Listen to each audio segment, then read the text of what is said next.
टुनटुनपुर जंगल में बादल नाम का एक चिड़ा अपनी पत्नी टुनटुनी और बेटी टूनी के साथ रहता था। टुनटुनपुर जंगल दो द्वीपों के बीच बसा हुआ था, इसलिए वहां आने जाने वाले सभी पक्षियों को नाव का सहारा लेना पड़ता था, क्योंकि नदी को उड़कर पार करना जान जोखिम में डालने जैसा था। बादल चिड़ा भी कई सालों से पक्षियों को एक जगह से दूसरी जगह पहुंचाने का काम किया करता था। वो पक्षियों को जंगल के अंदर और बाहर छोड़ने का काम करता था।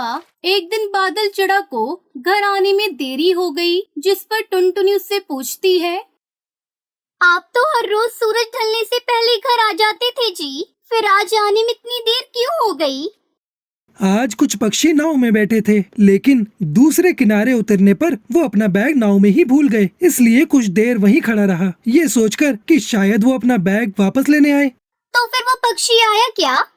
हाँ टुनटुनी, उस बैग में बहुत सारी जरूरी दवाइयाँ थी। अगर मैं वहाँ उनका इंतजार नहीं करता तो न जाने कितने पक्षियों की जान चली जाती। इसलिए इनाम के तौर पर उन्होंने बहुत सारी सब्जियाँ और बेटी टूनी के लिए कुछ चॉकलेट और बिस्कुट दिए हैं। ये लो बेटा, और सुनो, तुम ये सब्जियाँ अंदर रख दो, सुबह के खाने के काम आएंगी।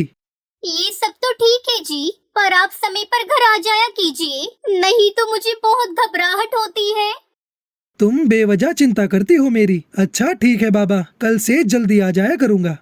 बादल चिड़ा दूसरों की सहायता करने के लिए सदैव तैयार रहता था और उसकी इसी आदत से टुनटुनी चिड़िया हमेशा चिंता में रहती थी। ऐसे ही समय बीतता जाता है और फिर एक दिन कालू नाम का कौआ बादल चिड़ा को कुछ सामान देते हुए कहता है, बादल, नदी के दूसरी ओर मेरी बहन रहती है। कुछ दिनों में उसकी बेटी की शादी है। तुम्हें ये बैग उस तक पहुंचाना है। इसमें बहुत कीमती सामान है। इस गांव में वैसे तो और भी बहुत सारे नौका चालक हैं, लेकिन तुम एक अकेले ही हो जिस पर मैं आंख मूंद कर विश्वास कर सकता हूँ।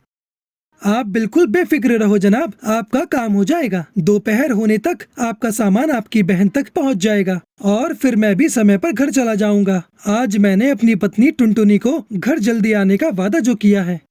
इसके बाद बादल चिड़ा उस कीमती सामान के साथ नदी के उस पार जाने के लिए निकल पड़ता है। तभी कुछ लुटेरे उनकी बातें सुन लेते हैं और वो बादल का पीछा करते हुए उसके पीछे पीछे चल पड़ते हैं। लेकिन इस खतरे से बादल चिड़ा लगातार अपनी नाव चलाते आगे बढ़ रहा था। लेकिन जैसे उसकी नाव घने जंगल के बीच से गुजरती है, तभी वो लुटेरे उसे घेर लेते हैं।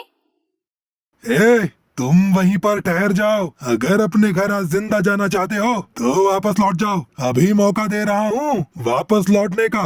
अगर हमारी बात नहीं मानी तो तुम्हारी लाश ही घर जाएगी। लेकिन तुम लोग हो कौन भाई, और मुझसे क्या चाहते हो? मैं तो तुम्हें जानता भी नहीं।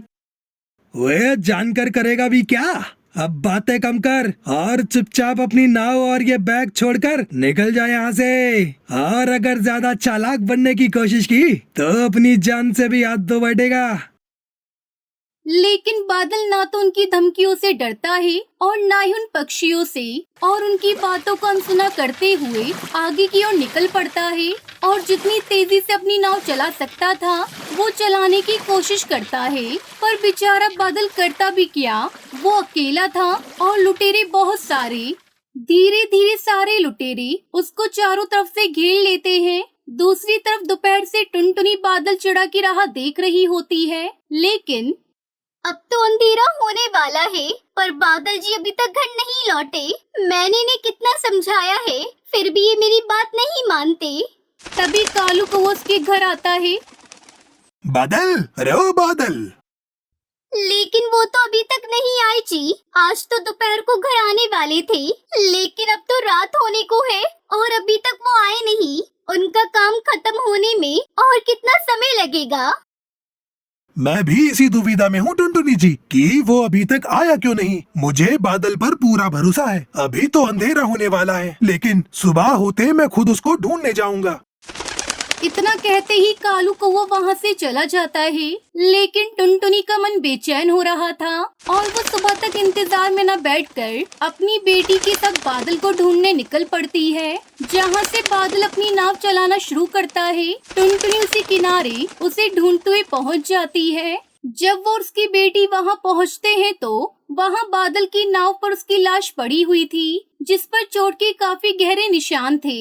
बादल की लाश को देखकर टुनटुनी चिड़िया फूट फूट कर रोने लगती है।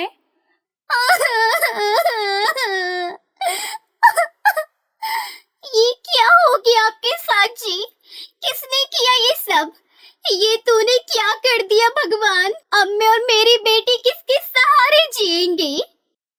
इसके बाद माँ बेटी रोते हुए बादल की लाश को बाहर निकालते हैं और बड़ी मुश्किल से दोनों धीरे धीरे उसकी लाश को घर तक लेकर आते हैं। अगले दिन सुबह होते ही कालू कौवे तक इस बात की खबर पहुँच जाती है और वो भागते भागते बादल के घर आता है।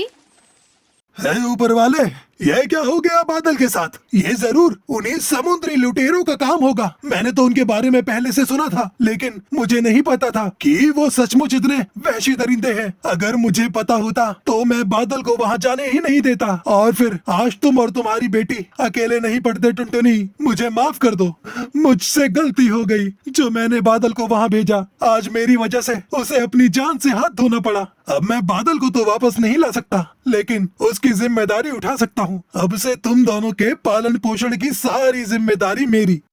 ये सुनते ही टुनटुनी चिड़िया उसकी बेटी जोर जोर से रोने लगते हैं और उसके बाद कालू कौवा पक्षियों के साथ मिलकर बादल चिड़े का अंतिम संस्कार कर देता है।